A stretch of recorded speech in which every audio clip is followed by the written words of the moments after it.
No Conversas com o Meio, eu falo com Paulo Vasconcelos, o marqueteiro do Ronaldo Caiado, ex-governador de Goiás e que agora tenta chegar à presidência, e também com Renato Pereira, o marqueteiro do Zema, que está nessa mesma empreitada. Bom, aqui você confere um compilado, mas as conversas completas estão disponíveis para os assinantes do Meio Premium. Assina, não perde essa, só R$ 15 por mês.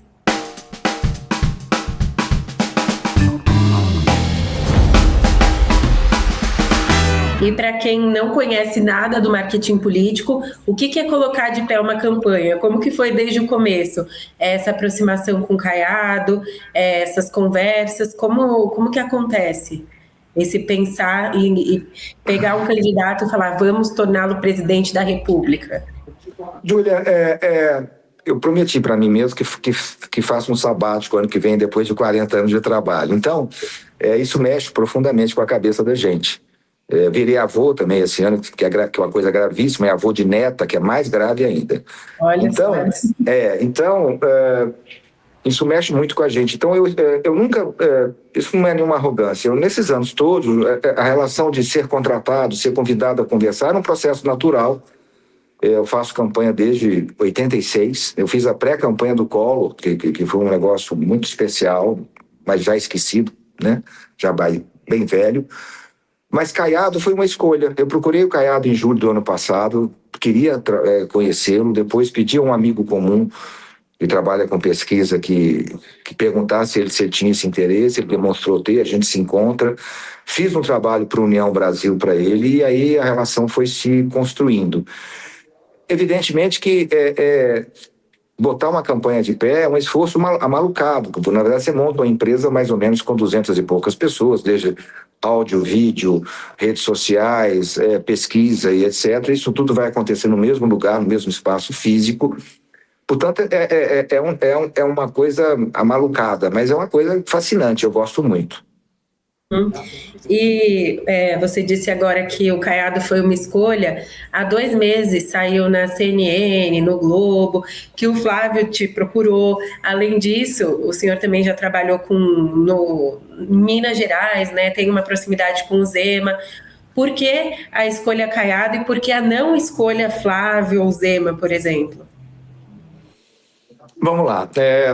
A escolha, o Zema nunca foi uma opção minha, nunca teve no meu radar. Na verdade, lá em Minas eu tenho uma relação pessoal com o Matheus, que é o atual governador, mas com o Zema nunca tive nenhuma relação. O Zema é cuidado pelo Renato Pereira e acho que tem feito um excelente trabalho dentro das possibilidades. O Renato está enxergando que lá na frente o Zema não vai ter TV, etc. Ou ele faz barulho agora, ou ele corre o risco de ficar fragilizado lá na frente. Então, gosto muito do trabalho que o Renato está fazendo. O nosso amigo Flávio, ele foi um convite, como outro qualquer, super respeitoso, gentil, mas eu tinha um compromisso com o Caiado. Eu disse ao Caiado, se você for candidato, eu te espero.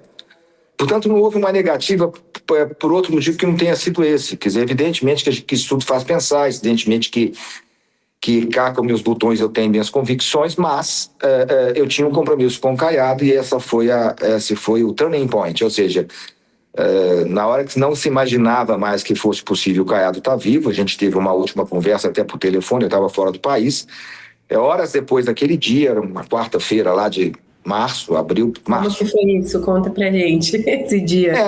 Tocou o telefone, a gente conversou um pouco mais, ele com a convicção de que o Caiado não seria e tal, uma conversa muito, muito agradável com o Rogério Marinho também, que é coordenador da campanha dele. E eu disse, olha, meu limite é esse, eu preciso ter certeza disso. Mas não vai ser, então tá bom, vamos esperar nas próximas horas e tal. Mas ali eu já imaginava que pudesse não ser. E horas depois o Ratinho desiste. E a candidatura cai no colo do Caiado e a vida recomeça, digamos assim. E você estava falando agora há pouco que o desafio é o conhecimento, o reconhecimento, né? Ele rodar o Brasil, enfim. Mas as redes sociais também não passam por isso, porque é uma eleição que as pessoas estão debatendo muito nas redes sociais. E o Caiado parece que não tem uma presença tão grande quanto os outros candidatos. O Flávio está bastante ativo, o próprio Zema fazendo a série, né, dos intocáveis. não passa também, até para mostrar para o eleitor que o Caiado está no jogo, está nesse jogo digital e presencial também? Então, Júlia, assim, primeiro, eu acho que, respondendo para você objetivamente, eu acho que o desempenho do Caiado nas redes, nas nossas estatísticas, está muito bem. O que a gente não pode confundir são movimentos episódicos versus consistência de acordo com a estratégia de cada um. Então, assim, eu adoro ver os bonequinhos do Zema, né? Eu adoro ver a tensão que ele provoca, é interessante a brincadeira, pegou muito bem, tá tudo certo. A pergunta é, politicamente, né? Quantos votos vai dar a briga do Zema com o STF? Nós estamos falando de voto, e muitas vezes, Júlia, muitas vezes, tá? A mídia não se esquece de qual é o objetivo do assunto, entendeu? O objetivo Sim. é voto. Mas, Paulo, se ele aparece brigando com o STF, isso não gera voto? Sim e não. Mas não coloca no imaginário do eleitorado? Coloca a imagem de um cara que está brigando com o STF, sim, coloca. Uhum. A pergunta é, quanto isso dá voto? Né? Por que eu estou te dizendo isso? Porque o STF e a briga com o STF é uma narrativa do bolsonarismo raiz. É uma narrativa que pertence a eles. Né? Então, eu posso correr o risco de ser uma linha acessória e não ficar dono do resultado. Uhum. Entendeu? Sim. Esse é um risco. Do lado do Caiado, eu vejo o Caiado narrando as suas forças, mas, de novo, isso é muito menos encantador, né, do que briga. A internet é um ambiente de briga, ela já foi um ambiente de outras coisas. As redes sociais, quando nasceram, né, elas tinham muito mais o que bombava, né, eram assuntos ligados a sexo e tudo mais. Hoje é violência. Os canais de maior potência são os de violência. Então a briga na internet, né, ela nos interessa a todos, mas ela não transforma em voto. Uhum. Né? Ela cria um personagem, no caso do Zema, uma tentativa de ser o antissistema. É bom, é uma estratégia, é um caminho. A pergunta é, meu candidato é antissistema? Eu acho difícil um político com 40 anos de estrada, com uma vida ilibada, uma história maravilhosa, que sai com 88% de aprovação do seu estado, ou seja, quem votou nele, quem não votou nele, gostam do trabalho dele. Eu não consigo ver esse sujeito antissistema. Então são personagens, entendeu? Que você não tem como mudar. O Zema é um sujeito muito desconhecido, com características muito próprias e que consegue criar uma situação antissistema. Eu preferia dizer para você o seguinte, é bom esperar para ver e insisto, eu não vi ninguém ganhar a eleição ainda com redes sociais. Né? A não ser candidatos proporcionais. Porque aí é outra história, é outra situação. Você cria um personagem que o tempo todo aponta os defeitos do mundo, isso é a voz do eleitor comum. No passado, você já viu performance, por exemplo, de Celso Russomano, que se espelha um pouco em Cleitinho, lá de Minas, em alguns momentos em outras figuras que trabalham com esse tipo de narrativa. Ou seja, o espetáculo na internet é muito bem recebido. A pergunta aí, o voto. Sim, mas falando em briga, algo que, conversando com a campanha do Flávio, foi dito é que o partido acertou muito em escolher o Caiado, porque ele poderia ajudar a bater no Lula, ele e o Zema ficariam ali batendo no Lula, enquanto o Flávio tentaria se vender como uma opção mais paz e amor. O que você acha dessa visão, dessa análise que foi colocada? Olha, eu acho extremamente perigoso em qualquer campanha você prestar atenção no seu adversário para escolher o lugar que você quer ficar. Isso é mortal. Isso é mortal. Sua campanha começa a morrer daí. Por quê? Porque você tem um desafio de se colocar, de se vender. E tem que ter uma certa paciência e ter um olhar um pouco estratégico sobre o cenário. Vamos lá. Hoje você me pergunta sobre redes sociais, em seguida, quando acabar a Copa, a gente vai ter uma quantidade enorme de debates, não é isso? Que aí tem que saber quem que vai estar lá, quem que não vai, se o Lula vai, se o Flávio vai, se o Zema vai, não sei. E depois, mais à frente ainda, você tem a campanha de TV, onde o Caiado hoje chega com um tempo pequeno, de 1 minuto, mas o Zema o Zema não tem tempo de TV e o Flávio e o Lula chegarão com a maioridade absoluta de tempo de TV. Paulo, isso é importante, importantíssimo, isso faz uma enorme diferença. Né? No entanto, não é impossível você, com um tempo menor, ter um bom desempenho na TV, não é. Mas não é o caminho mais confortável. Portanto, você tem momentos e momentos. Hoje, né, a única mídia, digamos, aberta que se tem disponível são as redes sociais. Há 15 anos atrás, a gente brigava para ocupar espaço em jornal, dar entrevista, para poder performar, para poder fazer trânsito. Mesmo assim,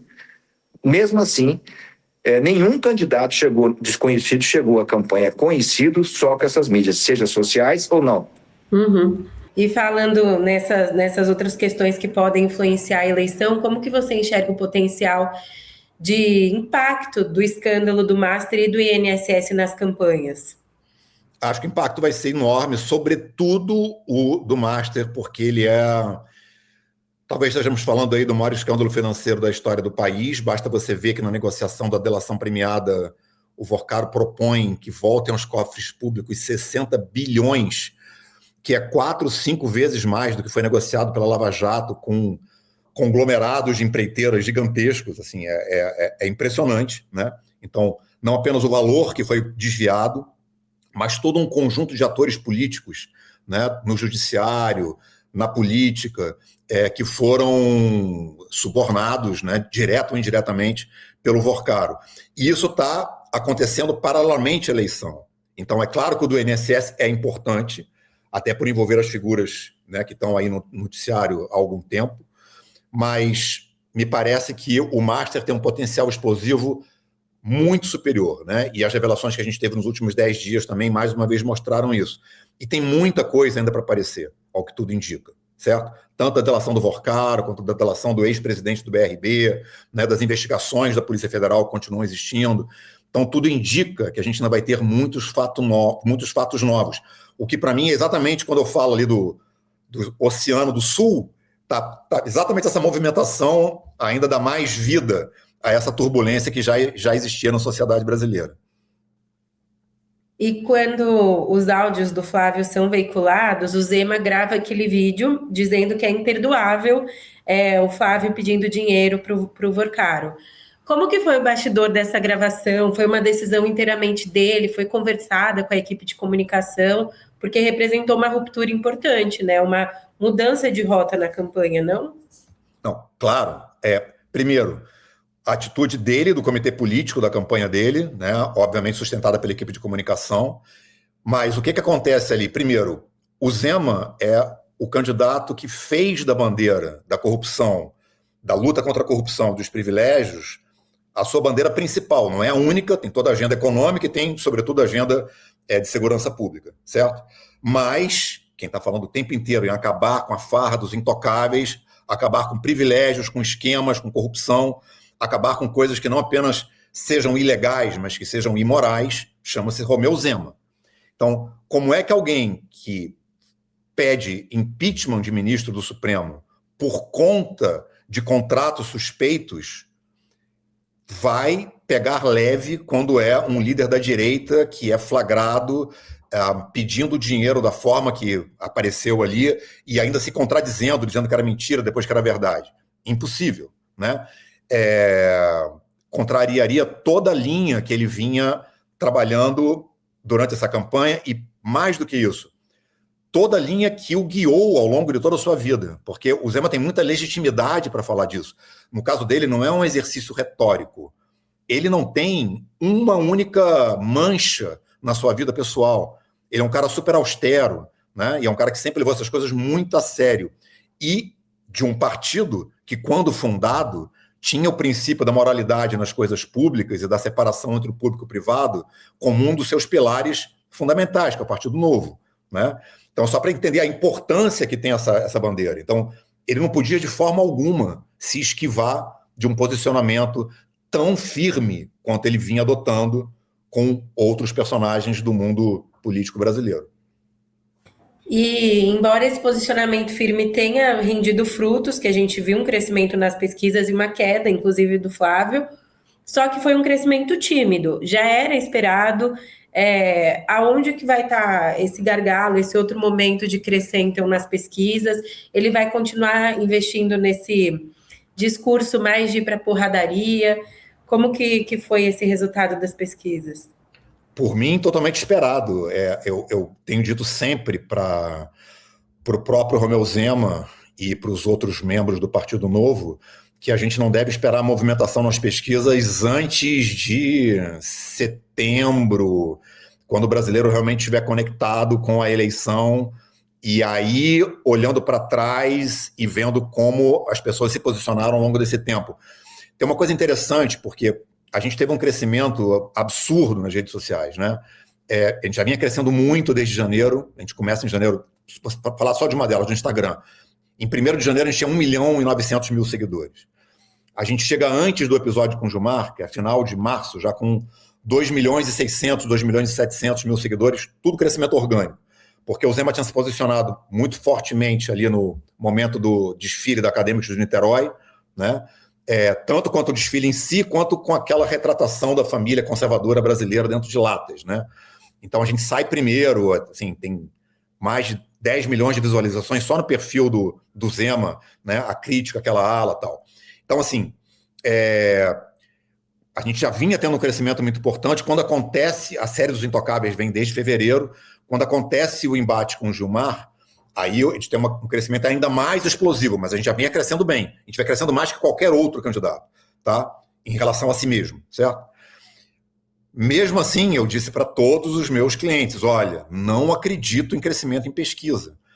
O que acontece agora no digital é um ganho de relevância, que é uma condição necessária para que o Zema seja mais ouvido, para que ele comece a ser notado por quem nunca ouviu falar dele.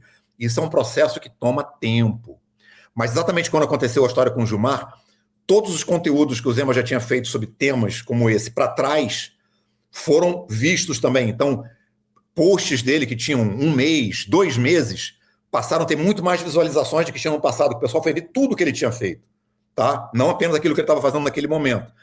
Então, é isso que eu digo. Acho que é um trabalho cumulativo, lento, que só se conecta, se conectar, quando os brasileiros realmente se ligarem nas eleições, e esse sentimento que hoje eu claramente enxergo de indignação no Brasil aflorar mais próximo da eleição. Então a nossa estratégia se baseia nisso, ela é muito realista, tá? Em relação a impactos imediatos e intenção de voto. E outro argumento que tem circulado envolvendo o caso Master e com o Zema é de que o pai do Vorcaro, o Henrique Vorcaro, fez uma doação de 1 milhão para o Diretório Estadual do Novo em Minas, quando o Zema era candidato à reeleição. O Zema já veio a público dizer que nunca recebeu R$1 desse dinheiro, mas ainda assim abre uma outra frente de narrativa, né? Como que se blindar dessa narrativa, reescrevê-la, como que vocês estão trabalhando isso? Dizendo a verdade, o Partido Novo de Minas recebeu 1 milhão do pai do Vorcaro em 2022, quando aí sim não se tinha ideia do que o Daniel Vorcaro iria se transformar, certo?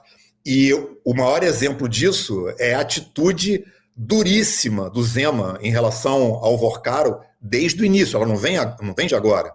Quando aparece pela primeira vez a história em relação ao Master, o Zema se posiciona muito fortemente nas redes dele, dizendo, olha, os intocáveis, olha a rede dos intocáveis, olha a trama dos intocáveis, olha o que está em jogo. Assim, ele é o primeiro de todos a fazer isso e faz numa intensidade e num nível de contundência únicos, tá? Então, nada melhor do que a verdade. Primeiro, foi para o Partido Novo de Minas, verdade. Nada foi para a campanha do Zema, ok? Mas ainda que tivesse ido, naquela época, realmente, 2022, não se tinha ideia de quem esses caras eram. Agora que se tem, o Zema tem sido o mais contundente deles. Então, se ele tivesse algum rabo preso com essa turma, ele não teria feito nada do que vem fazendo já há alguns meses.